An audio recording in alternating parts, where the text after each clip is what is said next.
you mentioned something about Mormons just recently, and that their Jesus is different than something to that effect. And I was wondering what you meant by that. Yeah. Now, is there a reason you're asking, Jenny? Are you a Mormon, or do you know Mormons? I used to. Well, I grew up Mormon. I was born and raised Mormon. I'm 56. I've been out of the church for decades.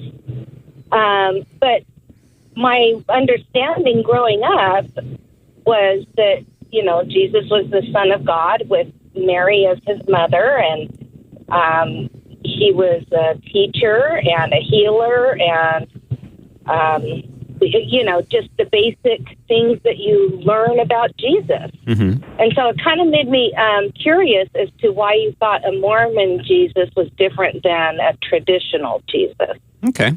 Bobby? And that's a common experience for people who are in the Mormon church. It's in a lot of ways, it's kind of like the moderate Muslim who will contend that this is what Islam believes, yet we know that there is a lot of radical statements, like, for example, in Surah 9 about, you know, what to do to the infidel, and verses like that, where you'll have moderate Muslims going, you know, I don't think that the Quran teaches and the Hadith teaches that Muhammad was a bad person. And so they're often confused by the character of Muhammad when they really start digging into their own sources. And I think in some ways that there will be people who are a part of the Mormon church, and they might have got some basic discipleship, but when you dig in and look into it a little bit more and you start going, wow, they believe that Jesus had three wives, Mary Magdalene, and Martha, that Jesus was the spirit brother of Lucifer, that Elohim, God, was physical flesh and bones, so that God was a flesh and bones entity. So these are some real radical differences into who Jesus is. And so we don't believe that Jesus was the spirit brother of Lucifer. We don't believe that Jesus was married. We don't believe that Jesus has Elohim as a father who was physical in nature. And so these become problematic. And so some of the stuff that you can do is, it's looking in, like, you got the Doctrines and Covenants, the Pearl of Great Price, the Book of Mormon. You know, the Mormons will read the King James Version, but then there's also, like, just different pamphlets and stuff that were put out. And in looking into the teachers of some of the founders and the presidents throughout the Mormon history, and you start looking into that, and that's where some of the stuff's revealed. So for an example, one cult expert is Ron Rhodes, and he's written Reasoning from the Scriptures with Mormons. If you get that book, he will give you some real key examples of what I'm talking about, and he will also give you the exact sources that will show you where to find the discussion on the type of things that I'm bringing up in this moment. Let me throw something else out to you. The real question I think you're asking is, okay, so there are some differences, but do these differences matter? And that's really the issue. I mean, you might say, well, I believe some things about Jesus and you believe other things about Jesus, but do these things I believe, or that the Mormon Church believes, disqualify them in some way or distinguish them in some way from Christians, historic Christians? And I think if you asked them, they would say yes. There are differences. Now, I get it that if you're looking at 2020 right now, the Mormon Church has really moved a large part toward Christianity, and I think really it started when Mormons started running for office. The idea that this is something other than Christianity made it difficult to get elected outside of Utah. So the question became, well, how similar is Mormonism? Is this another denomination of Christianity? But if that was the case, ask the question to your Mormon friends: are Christians Mormon? Forget about are Mormons Christian. Are Christians Mormon? Because if it's an equivocal relationship, like are Baptists and Presbyterians both Christians? Are Baptists and Methodists both Christians? And this, if it's a denominational difference, then you'd have to say, well, that there's no point in sending Mormon missionaries door to door, because everyone you would encounter who's a Christian is already a Mormon. But of course, they do see a distinction, and they aren't the same. And Joseph himself, Joseph Smith, said that he's here to restore a church that was lost in the great apostasy, because they believed that after the apostles died, the plain and precious truths of the gospel were lost, and they need to be restored. And so, I think from the perspective of Mormons, would there be such an intense missionary program in place if they thought that all Christians were already Mormon? No. And most people who become Mormons are Christians who convert to Mormonism at the door.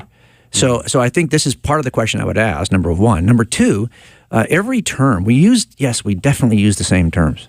We use the word Jesus and God the Father and salvation and grace and heaven. And our definitions are entirely different.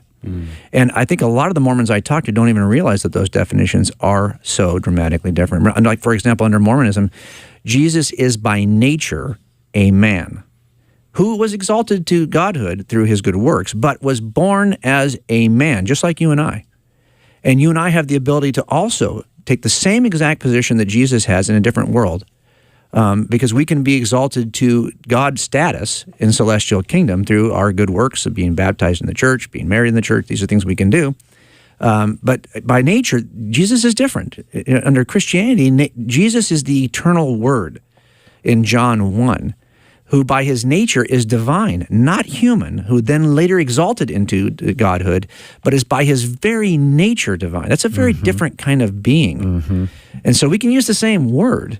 But if you said, okay, you're married to your husband's John, but you, and somebody else says, well, they've redefined, you know John to be a good man. But somebody else says, I know John, and he's not a good man. What's your definition of who John is matters. And you would say to that person, well, you might know somebody named John, but you don't know my John, because he is not by definition that person. And that's what's happening here, is we can say, yeah, we have the same words, but they are defined very differently. So when I say that for the idea of grace, grace is a great example of this, because this is what defines Christianity, distinguishes it from all other religious worldviews, right? Every other religious worldview requires you to do something to earn your salvation. And Christianity, it's the one anomaly. This is why I love it, because think about it. In my cases, every guy who's not the killer, they all have something in common. They're not the killer. The one guy who is the killer uniquely stands out from the rest. That's how I know he's the right guy. And the same thing happens in Christianity. Of all the worldviews, only one offers you this, and there's nothing you can do to earn your way. So when I say, I believe, for example, I'm talking to a Mormon friend today in 2020, and I said, hey, I believe it's by grace you are saved. They would say, yes, we agree. No, what I mean is, I believe that you can do nothing, that Jesus does it all. They would say, yes, we agree. I'm like, well, we're talking around each other. Because this is the difference. We would say that if we're on earth and we are going to be taken to heaven, that we can do nothing to get there, that God has to drop a lifeline to us. And we don't even have the ability to climb the rope. Now, what grace is to Mormons is that Jesus comes and he puts a ladder on the first surface of the planet.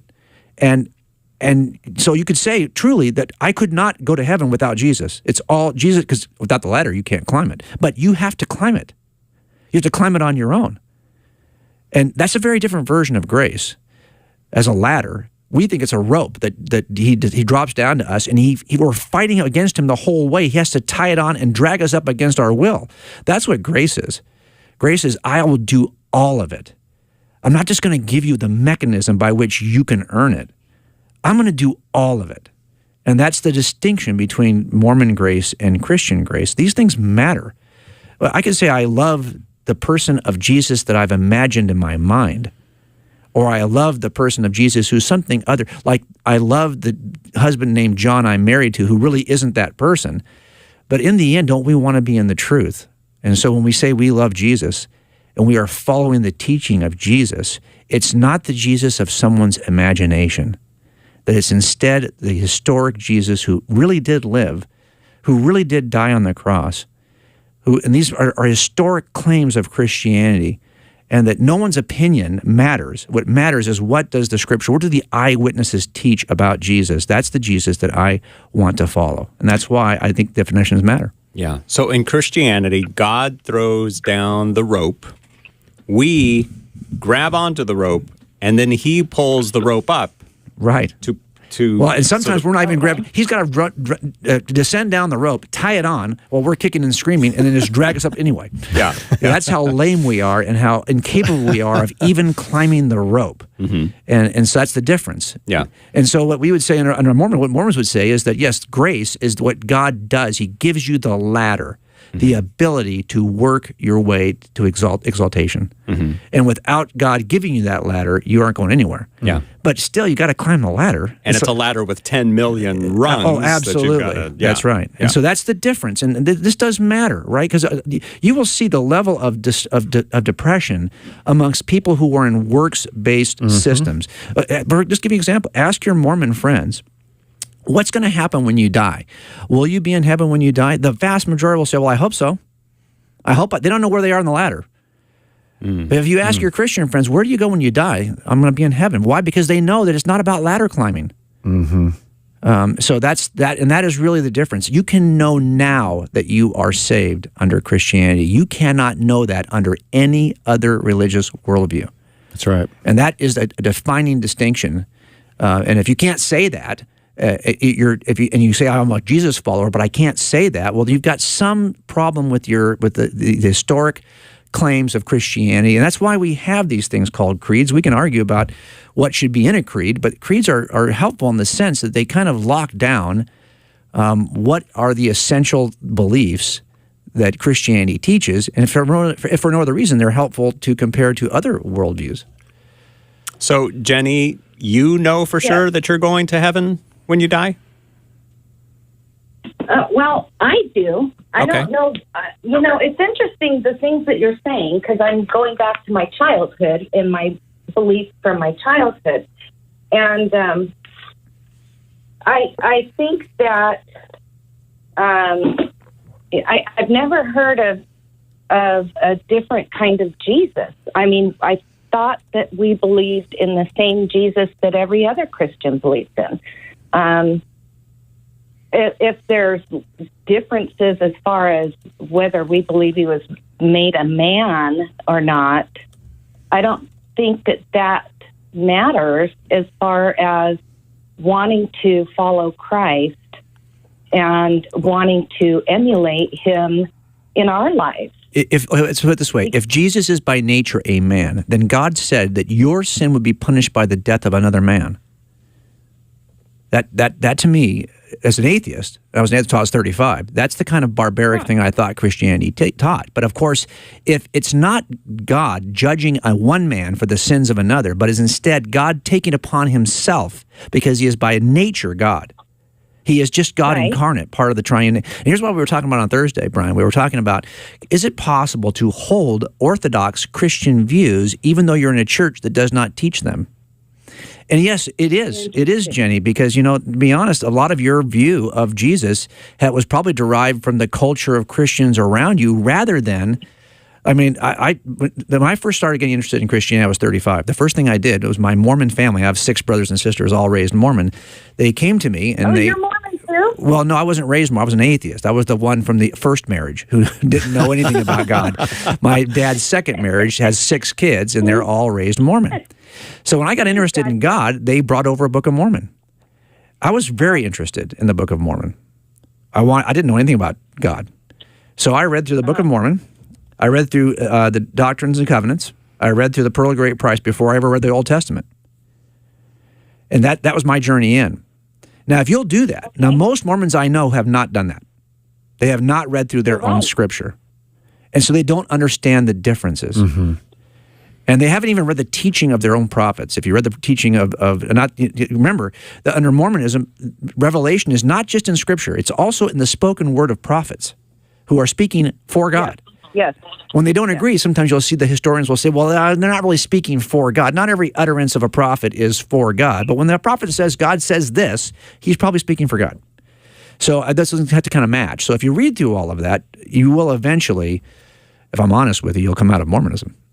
Because you'll see that, for example, once you get to the Book of Abraham, remember that he translated the Book of Abraham from Egyptian manuscripts, which we have today, we discovered them. They were lost for many years, found in 1962 in New York. So now we actually have the original Egyptian manuscripts that Joseph translated the Book of Abraham from. And if you compare the original manuscripts to what is written in the Book of Abraham, because we now know how to translate hieroglyphics, and nobody knew back when he translated it, you'll see they don't match at all. There's not a single mention of Abraham in the Book of Abraham manuscripts. It's not a book about Abraham in Egypt. It's called a Book of Breathings. It's an Egyptian manuscript that tells you how to embalm and prepare the dead. Yeah, and you even think about like the DNA. We talked about that on Thursday on the program, and just some of the genetic research that's been provided where Joseph Smith makes these claims that Jesus was here in America, and it kind of gives this American backdrop. There's nothing that we can see, genetically speaking, that can back up any of this. The archaeological claims that he has made, you think that we would have dug some of this stuff up. It's not there. You can't see, any Israelites over here in America. And so what happens, and I think that my caution would be for you, Jenny, is I've seen this in the same way, like when somebody used to come to the church where I pastored in a non-denominational church, and they were baptized as a baby. And that was such a cherished piece of their past, and they had their kids baptized as a baby. And then you start saying things like, the only place where you see a baby in water in the entire Bible is when Moses is going down the Nile River, and it wasn't to be baptized. They start to struggle. And I would say there's all kinds of emotions and feelings that you're associating with your upbringing, and we end up getting so connected to it. But the real test is, are we willing to put the truth before our feelings, instead of saying, well, I just kind of feel this and I kind of think this, and that's subjective. We're saying that this is who Jesus is, and we're telling you of a resource to go to. Jim's telling you that he's read through the material. It is clearly something different. Joseph Smith wanted to reform so much of the church, and he thought that the church was basically apostate. He thought the church was apostate. And what we want to say is, no, Joseph Smith was the one who was the apostate. Mm-hmm. Yeah, and then let the differences between Mormonism and Christianity drive you to the real Jesus. Because look, you've already believed probably in the real Jesus. You just didn't realize that's not what the Mormon church was teaching. Right. But you may have already held a position that you'd be far more comfortable sitting in a Baptist church, let's say, or some other church within Christendom, than even to hold those views. Because if you were sitting in front of Joseph Smith with those views, he would correct you out of all of them. So I would say let the differences between what Mormonism has historically taught and what Christianity has historically taught not drive you away from all religion, because that does happen sometimes. Let it drive you to the foot of the cross. You're going to be more comfortable there anyway, because that's what it sounds to me like you've already embraced, but you just didn't know that it's not Mormonism.